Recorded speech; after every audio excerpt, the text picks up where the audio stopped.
Southwest Missouri State University Department of Geography-Geology presents Land and Life in the Ozarks. This course is one of several units of study offered in Ozark Regional Studies at SMSU and is designed to enhance appreciation of the cultural heritage of this region.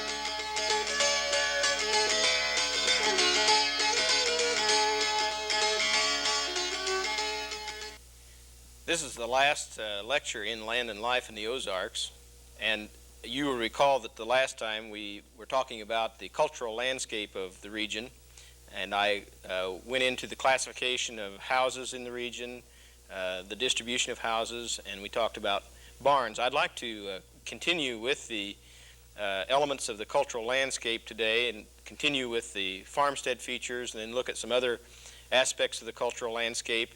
I have some interesting data I think you'll find on the material goods inside the houses in the Mentor community in two different periods of time. And then we'll look at the central places in the Ozarks. To begin with, I'd like to have the first slide. We'll simply go take off where we left off last time.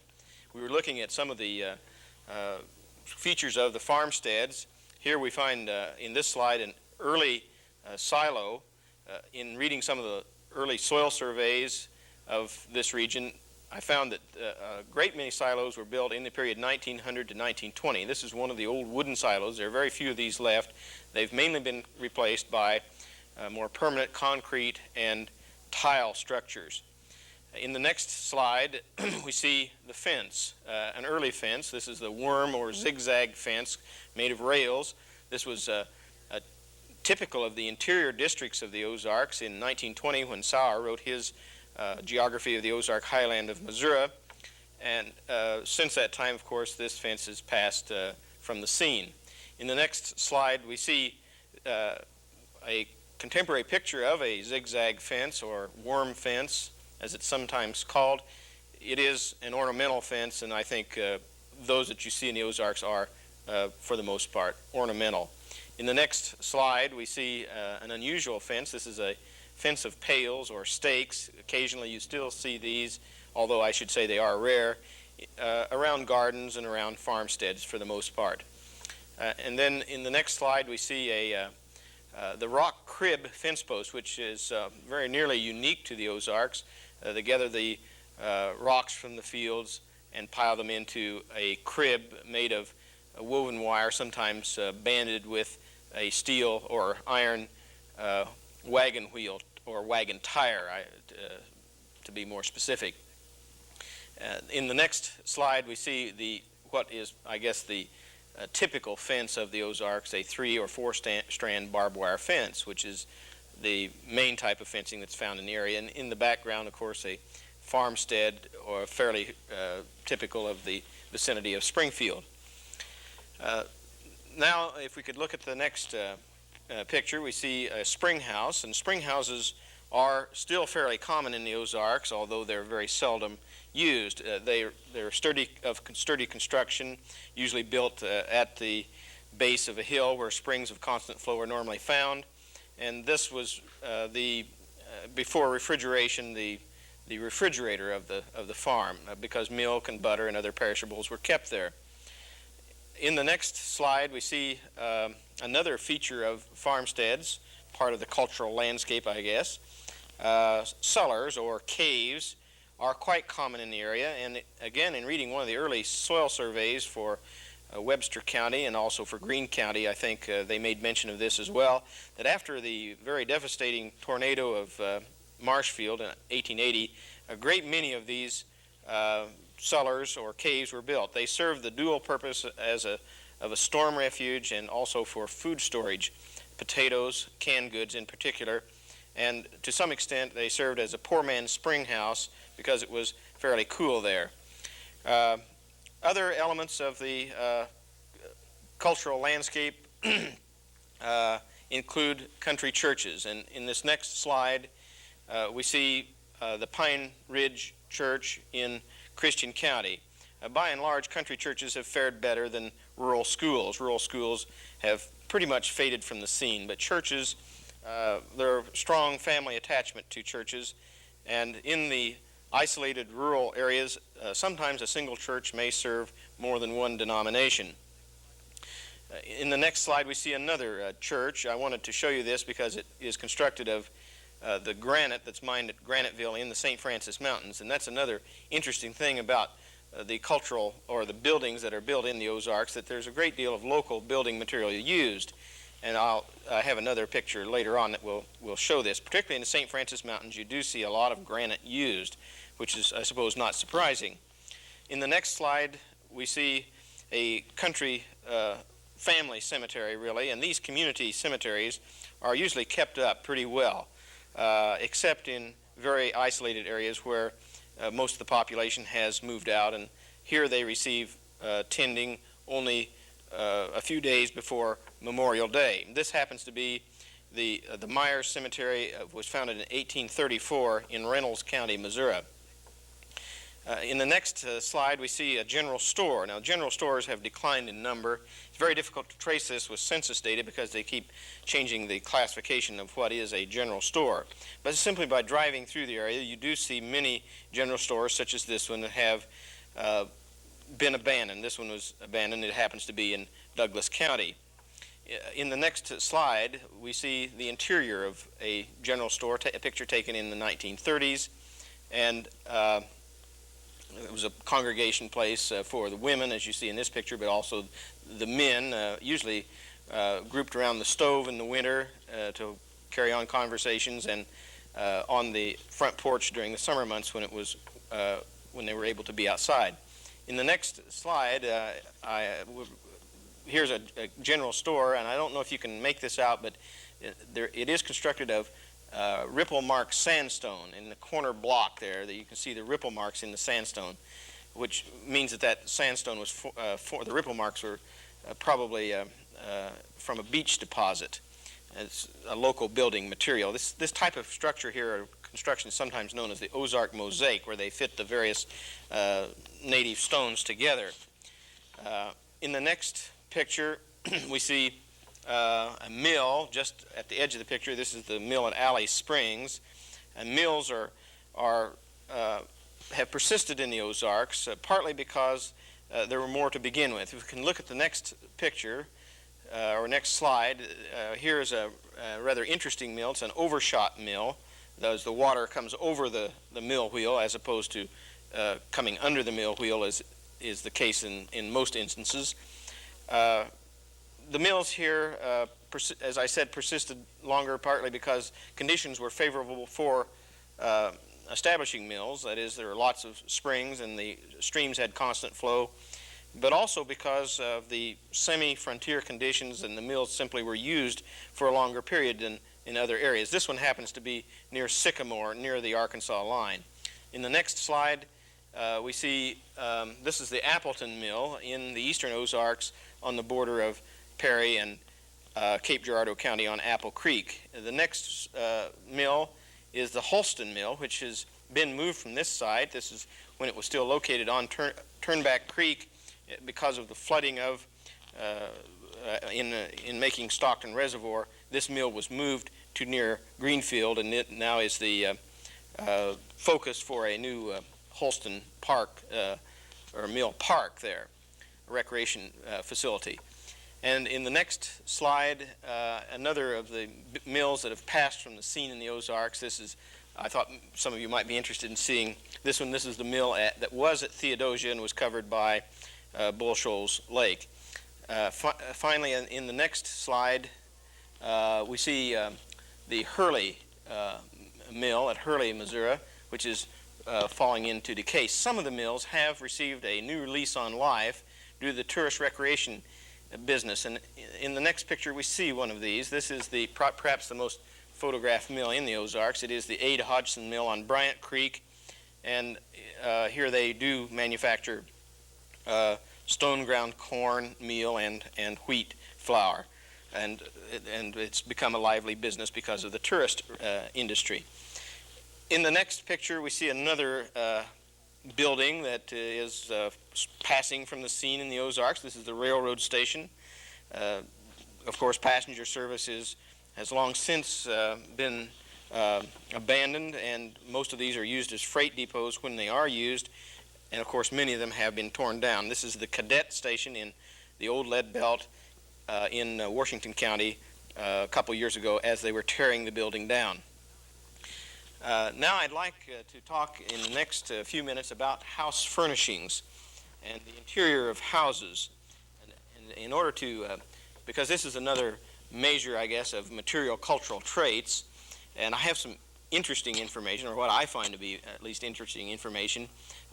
Dr. Crowley, who was in the sociology department at SMS for a number of years, was head of that department, did a very interesting study of 3 communities in the Ozarks: Minter, just south and east of Springfield; Chadwick, which is farther south and east; and Theodosia, which is even farther south and east in the interior sections of the Ozarks. And he was comparing the degree of isolation in these communities. So he took or recorded a great deal of information about what was found in the Ozark houses in 1935. And in order to follow up on this a little bit and to see what we could find out, a student in my field geography class last semester decided to go back and do the same thing that Dr. Crowley had done, in the Minter community. Now, Minter is about 4 or 5 miles south and east of Springfield. At the time Crowley did his work, it was more like 12 miles south and east of the boundaries, or the city of Springfield. Now, if we can just look at this information, and we can come over to the poster, I'll simply run through this fairly fast. I think these data are rather interesting. We have this column shows the data that Crowley obtained in 1935, and this is the data that James Wood did just last fall, or obtained just last fall by interviewing the people in that community. The rug on the living room floor, about half in 1935, today 85%. Rag carpets apparently are still fairly popular, surprisingly. The living room floor was bare in 28% of the cases. These are percentages, by the way. In 1935, today only 2%. About 2/3 of the windows were curtained, 100% today. This is rather interesting. The fireplace was really something I suppose to be gotten rid of back in 1935 because they're not very efficient, and it may have been a mark of distinction not to have had a fireplace. But today, because of the farmettes and small 2, 3, 4, 5, and 6 acre really subdivisions in that area, there are a lot of new houses that have been built, and 40% of the houses do have fireplaces, which are primarily ornamental features. The living room stove was the main way of heating the home in 1935. Only 1% of the houses had a living room stove in 1975. The furnace wasn't very popular today. 99% of the homes are heated by the furnace. The interior wall finish was primarily wallpaper in those days, and I noticed that here if you take the 30% that didn't have their walls covered, that corresponds fairly close to those that had a bare living room floor, and also those that didn't have curtains. So perhaps 25% of the houses were pretty poor quality homes at that time, if you can make any inferences from that. Then if we look at some of the other features, the oil stove probably in 1935 was a mark of opulence, I suppose, that you didn't have a wood-burning stove. The coal stove never was very important in the Ozarks because there was always plenty of wood to burn. Interestingly enough, the electric stove, there was no electrification in 1935 in the community, but the interesting thing is that in 1975, the electricity isn't used very much as far as heating or, and for that matter, for cooking. The ice box, surprisingly, in 1935, only 5% of the houses had the ice box, but I suppose the trips were quite irregular, 12 miles into Springfield to get ice, and there was no delivery. So they did a lot of canning and drying in order to preserve their foods, and I suppose some of the perishables could be hung in a cistern or kept in a cave to keep it somewhat cool. Today, of course, all the houses have refrigerators. The telephone was just coming in 1935. 16% of the houses had telephones. Today, 100%. And an interesting thing is that the sewing machine, which Crowley mentioned as being the most ostentatious piece of living room or parlor furniture, because the farm wife liked for everyone to know that she had a sewing machine, so she set it in the parlor. And today there are about 25%, 23% of the homes have a sewing machine. There was a loom in 1935. I'm not sure if it was operating at that late date. There were no washers, no dryers, and no freezers. And of course today most of the homes have washers, and 4 out of 5 homes have a dryer as well. Some other data that's rather interesting tells you something about the changes in the style of living, I think, between 1935 and 1975 in the Ozarks. And I suppose this is fairly typical of the Ozarks. Other areas may be more isolated. There were no televisions, of course. There was no air conditioning. 80% of the homes in that community are air conditioned today, either room or central, and that compares, I suspect, very favorably with the situation in Springfield. So living in the country is really not that much different from living in town these days. Only 6% of the homes had automobiles in that date, and it did take a full day to go by wagon into town to take a load of wood in to sell. Some of the people did make their living that way. There were no trucks, there were no lawnmowers, there were no boats, and there were no garbage disposals. Well, what we really see here is something that probably is not particularly different than what you might find in Kansas or Iowa. I'm sure that people in the Ozarks were not reluctant to have these things. It's just that it's a measure of the level of technology in the two periods of time. And it says a lot about rural electrification and the impact of rural electrification and also transportation on the level of living in rural America.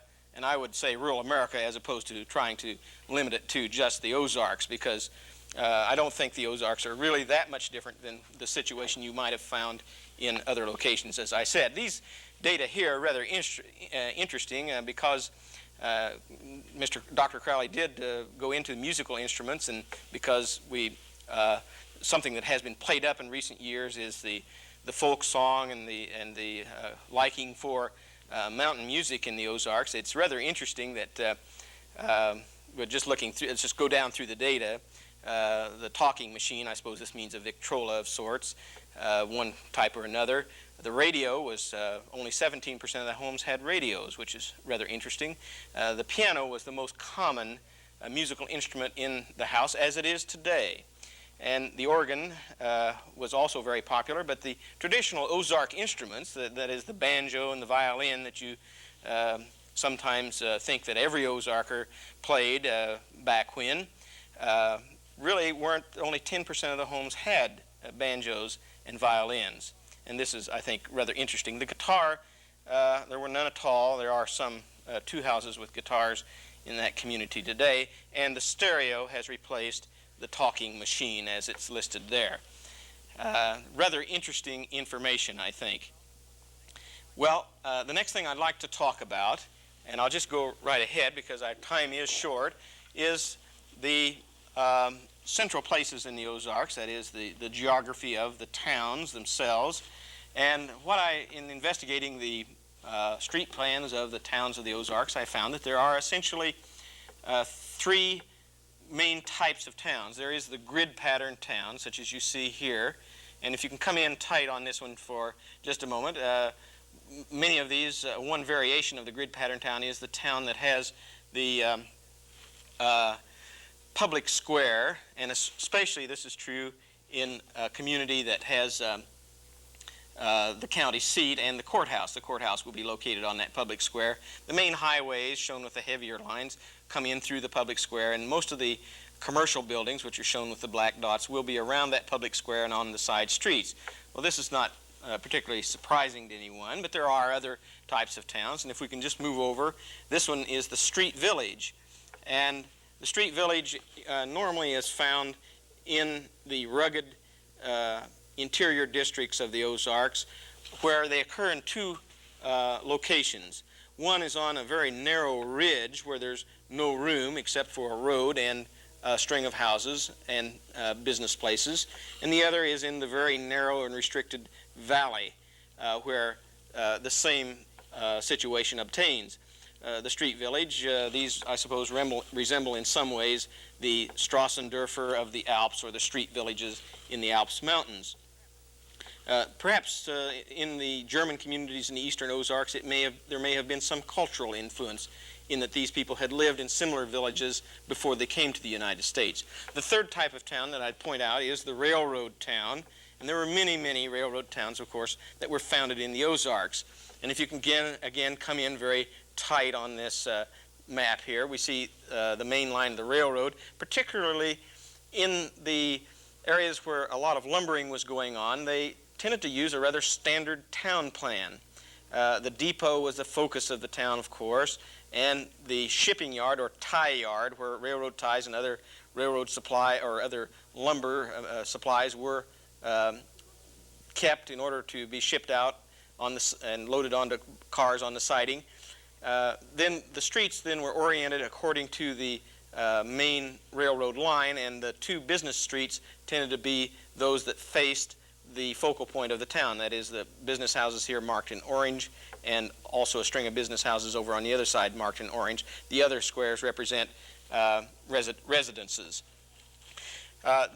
Then if we can have a slide, we'll just go on to the next slide here. We'll show some representative examples of the Courthouse Square town. This is the courthouse at Ironton, Missouri. I believe this was built in the 1850s, 1852 if I'm not mistaken.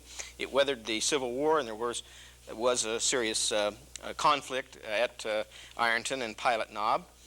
In the next slide, we see really a variation. This is perhaps a fourth type of town in the Ozarks, the riverfront town, where it is basically a grid pattern town. This is Herman, and just next to the bridge, if you look just to the left of the bridge, is the white or silver dome of the courthouse, which is faced on the river bluff. And of course, in the river towns, the focus of activity was the riverfront itself. And this would be the case at Cape Girardeau and Jefferson City and the other river towns of consequence. Let's look at the next slide then. Here we see another Courthouse Square town. It is Van Buren, and this is the courthouse of Carter County, constructed of native field stones. The population of Ozark towns, as I've mentioned previously, has remained essentially the same. That is, the towns of 1,000. There is that type of town that remains essentially the same. Now, as far as functions of these towns, that has changed somewhat. They are becoming more of the bedroom type town as people drive past the smaller towns to do their shopping. But for the most part, the retail function is the main activity in these towns. And we'll simply look at some representative examples now. In the next slide, we see this is Somerville in Shannon County, just on the border of Shannon County. And here, a cafe. This is just some of the retail outlets that you'd find around the town. A cafe, and in the next slide, the post office. Here, a new building. And the next slide, if we can go to the next one, please. Here, not a very good picture, but a local clothing store. Most of the businesses are locally owned. They're not chain stores for the most part. In the next slide, the Farmers Exchange, which includes groceries, a variety store, hardware, and so on, almost a general store. Then looking at the next picture, a tavern and a Western Auto store, I believe. Now this would be one of the chain stores that you would find in some of the towns. In the next picture, here we're in another community. This is Reed Spring in Stone County. The focus of the town in this case was the spring itself, which is in that canopy structure in the center of the street. In the background is a feed mill, of course found in almost all Ozark towns. In the next slide we see a drugstore, locally owned, again not a chain store. And then in the last slide I believe I have, we find the main business street in Reed Spring, located along the highway and made up again of a variety of retail outlets that serve the local community and outlying farms in the area. In the next 2 or 3 minutes, I'd like to cover another topic, what I call the environmental problems in the Ozarks, and I simply have identified 4 main problems, and I'll just touch on these before I go into a little bit of review. One of the environmental problems that the Ozarks faces, I think, is the matter of land clearance for pasture. Now, large acreages have been cleared in recent years and ceded to pasture, and I think the long-term effects of this simply are unknown. Whether grass cover will be maintained and soil erosion controlled and water runoff controlled is something that needs to be answered, I suppose, in future years, or will be answered. A second problem is the matter of water resources, and this comes at us in two different ways. It is the question of federal control of riverways, which is a very hot issue in the Ozarks. Whether it is better to have local management of the riverways or whether the National Scenic Riverways type of development is best. Opponents argue that it is an infringement of property rights to have the land managed by the federal government, and they maintain that the publicity simply attracts more people to the area, and this causes deterioration of the natural beauty. Then the matter of construction of large reservoirs is another problem that is debated very hotly in the Ozarks. A third problem is that of tourism and second home development. Proponents argue, of course, that tourism stimulates the economy, brings in tax revenues, and provides jobs. Opponents maintain that tourists place added stress on the environment and it destroys the natural beauty of the area. And a fourth problem is the question of county planning and zoning, whereas proponents maintain planning is inevitable as population increases and that planning ensures protection of valuable natural resources. Opponents maintain it is, again, an infringement on private property rights and that planning would be done by outsiders. So much for the course, Land and Life in the Ozarks. I'd like to simply say that I enjoyed presenting these lectures. I would remind those of you who are taking the course for credit that the test will be on May 1 in Temple Hall 102 at 10 a.m. That's the same time, same location. And it will cover chapters 8 through 13 and lectures 15 through 26. Pay particular attention to the maps of houses, recreation regions, and mining districts of the Ozarks.